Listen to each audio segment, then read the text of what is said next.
At 89 years old, Robert Redford finally broke his silence about the one man who shaped his life, both on and off the screen.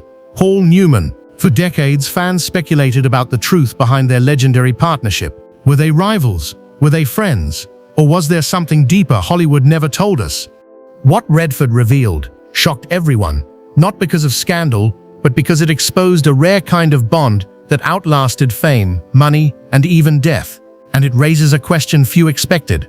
How did two of Hollywood's biggest icons create a friendship so powerful it still defines Redford's legacy today? Before Robert Redford became a Hollywood legend, he was simply Charles Robert Redford Jr., born on August 18, 1936, in Santa Monica, California. His childhood was far from glamorous. While Hollywood glittered just a short drive away, his own life was grounded in a modest home, shaped by two very different forces. His father, Charles Sr., was a strict and practical man who worked as a chemist, firm, disciplined, and a constant reminder of responsibility. His mother, Martha, on the other hand, was a free-spirited illustrator who filled the house with art, colors, and imagination. This clash of discipline and creativity would leave a permanent mark on Redford, pulling him between two worlds, one safe, the other full of risk and possibility. As a boy, Redford was restless, sometimes even rebellious. He wasn't the straight-A student his father hoped for. Instead, he spent hours sketching, daydreaming, and exploring. But those distractions planted early seeds of artistic passion. Growing up in Southern California also meant being surrounded by the mystique of Hollywood. Movie posters lined the streets, stars lived just around the corner, and yet for Redford, the idea of belonging to that world seemed impossibly distant. High school gave him his first real taste of performance. At Van Nuys High, he dabbled in drama and theater, realizing he could command attention not with force, but with presence. Still, his future wasn't set in stone. After graduation, he went to the University of Colorado with the intention of becoming an architect. It was practical, respectable, something his father could approve of. But the truth was, Robert Redford never fit into the tidy blueprint of an ordinary life. College didn't tame him. Instead, it revealed his hunger for freedom. He began skipping classes, wandering through ideas bigger than what was on the syllabus. Slowly, his mind turned away from calculations and toward creativity. He didn't just want to build structures, he wanted to tell stories. That realization would soon lead him away from Colorado and into a decision that would change the course of his life forever. But before Robert Redford could step into the spotlight, he had to face struggle, rejection, and uncertainty, the kind that could have ended his career before it even began. Robert Redford's path to stardom didn't begin with red carpets or flashing cameras. It began with failure. After drifting through college, his restless energy pushed him far from the safe life his father imagined. He dropped out, took odd jobs, and even spent time traveling through Europe with nothing but curiosity and a stubborn refusal to settle down. It was there, wandering through Paris and Florence, that he began sketching, painting, and immersing himself in art. But though he loved it, he quickly realized that raw creativity alone wasn't enough to build a future. When he returned to the United States, Redford faced a harsh truth. He was broke, directionless, and completely unprepared for the real world. For a while, it looked like his story might end before it even began. But then came New York. Drawn to its energy, its grit, and its creative heart, Redford moved to the city and enrolled at the American Academy of Dramatic Arts. That decision would change everything. The academy was no easy ride. Students came and went, many washed out, unable to handle the grind. Redford, however, was different. He wasn't polished, but he was raw, unpredictable, and magnetic. Teachers noticed that when he stepped on stage, something shifted, an intensity, a quiet danger, a spark. Still, recognition didn't come overnight. He spent years scraping by, working construction jobs by day, rehearsing lines by night, and auditioning for roles that often slipped through his fingers. Television offered him his first real break.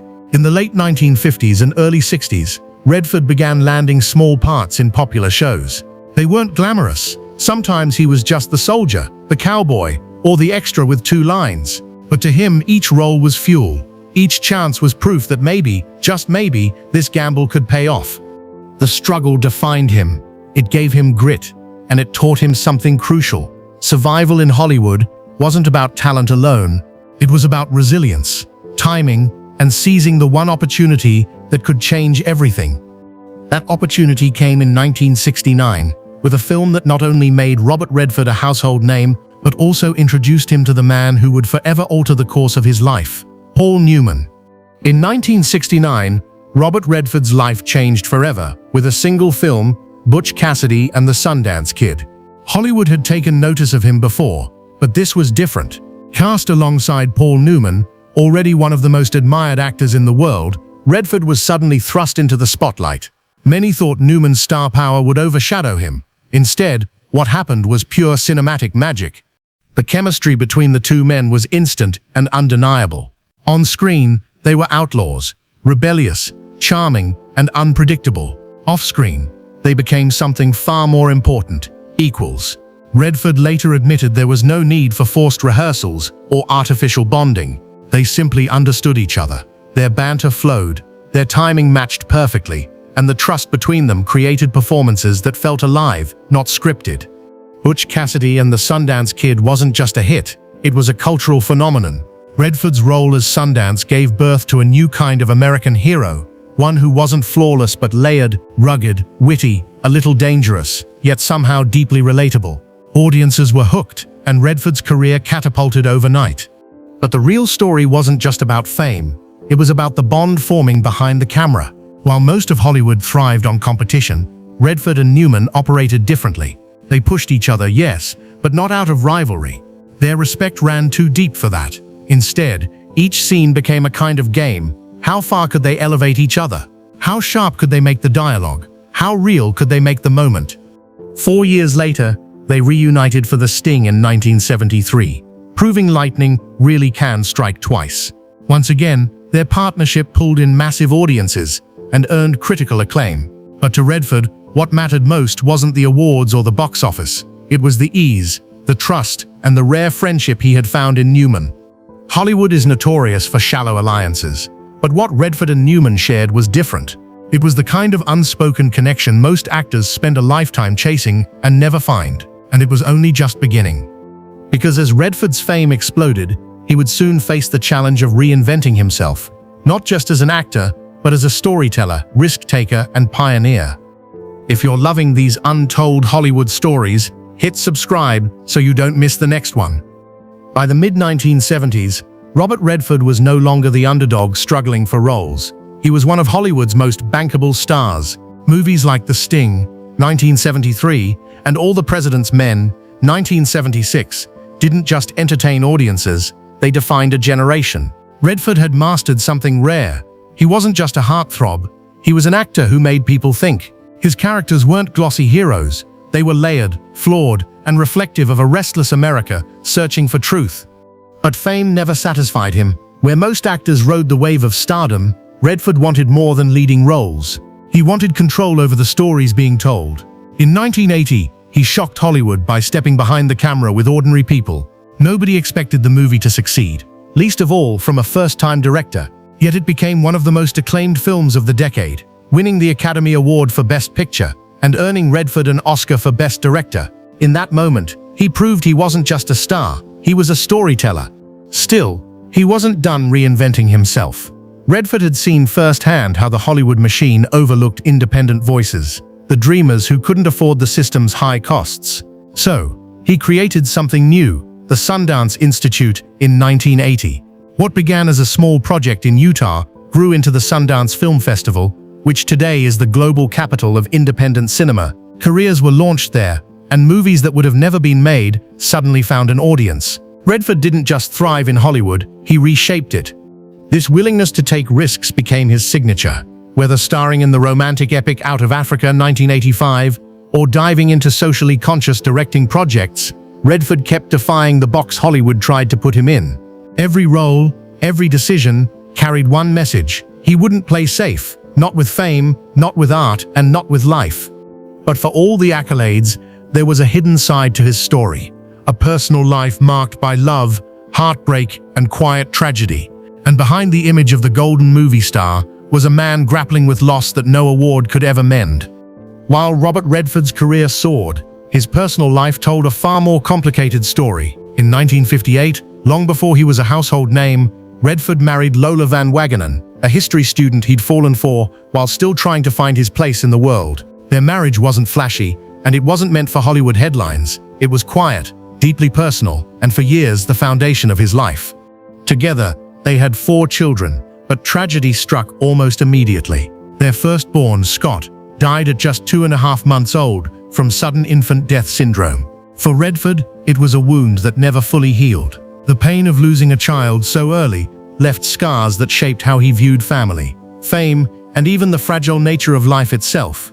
Their second child, Shauna, grew into a talented painter, carrying forward the artistic spark she inherited from her father. David, their third child, pursued writing and filmmaking, working behind the camera rather than in front of it.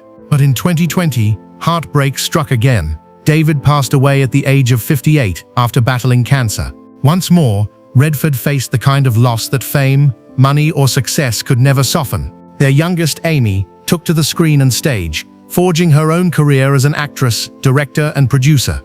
Despite their bond, Redford and Lola's marriage couldn't withstand the pressure of time in his growing career. By the early 1980s, rumors swirled that the couple had quietly separated. True to his private nature, Redford never confirmed details. For years, their marital status remained a mystery, never officially announced, never openly explained. Even Parade magazine once admitted, it is unclear whether the divorce has been finalized. In 2009, Redford began a new chapter when he married Sibylle Seghers, a German artist he had been with since the 1990s. It wasn't a Hollywood spectacle, but a mature union built on shared values and creativity. After decades of heartbreak, reinvention, and silent endurance, Redford had found stability again. But while his personal life was marked by private pain and quiet resilience, his public image remained untouchable until he finally opened up about the one bond that defined him most: his friendship with Paul Newman. Hollywood friendships are often fragile, built on competition, strained by fame, and broken by ego. But Robert Redford and Paul Newman created something different. Their bond began in the late 60s with Butch Cassidy and the Sundance Kid, and by the time they reunited for The Sting, the world had already labeled them one of the greatest duos in cinema history. But what the audience saw on screen was only a glimpse of what existed behind the camera. Redford finally admitted at 89 that Newman wasn't just a co-star, he was like a brother. Their connection didn't need words. On set, they had what Redford described as an unspoken understanding. They could anticipate each other's moves, improvise seamlessly, and elevate scenes in ways no script could capture. That kind of chemistry can't be taught. It either exists or it doesn't. For them, it existed in every frame. But the partnership wasn't about fame or money. Redford recalled long talks with Newman where they didn't just analyze characters, they talked about life, family, and the responsibility that came with success. Newman, despite being one of the most admired men in Hollywood, carried himself with humility. He used his platform to push for social change, to fund charities, and to make people's lives better. Redford saw that, absorbed it, and mirrored it in his own way through Sundance and his advocacy for the arts. It's rare in Hollywood for two stars to push each other without rivalry, but Newman and Redford did exactly that. They didn't compete, they inspired. Each performance became less about stealing the spotlight and more about shining together. Redford once said Paul made everyone around him better. That wasn't just true on screen, it was true in life. Their friendship outlasted their films. It endured through decades of Hollywood shifts, personal tragedies, and the relentless ticking of time. And when Newman passed in 2008, Redford admitted he lost more than a friend, he lost a piece of himself. Even now, when Redford speaks about Newman, it isn't with sorrow alone, it's with gratitude. Gratitude for a friendship that redefined not only his career, but his understanding of what legacy truly means. As Robert Redford reflects on his life at 89, one truth becomes clear. His story was never just about Hollywood.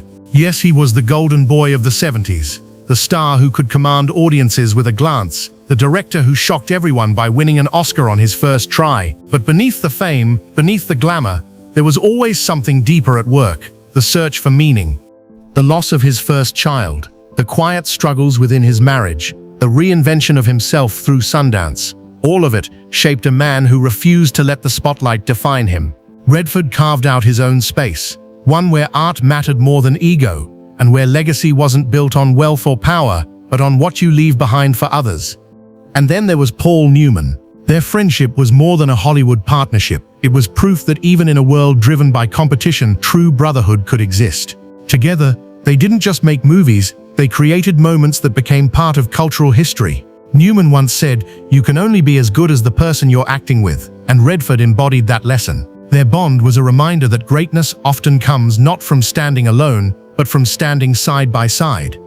Today, Redford's name is etched into Hollywood's history, but his reflections tell us something more profound. The measure of a life isn't in how brightly you shine, but in how much light you give to others. Newman taught him that, and through Redford's own choices, the films he championed, the artists he lifted, the stories he told, he passed that lesson forward.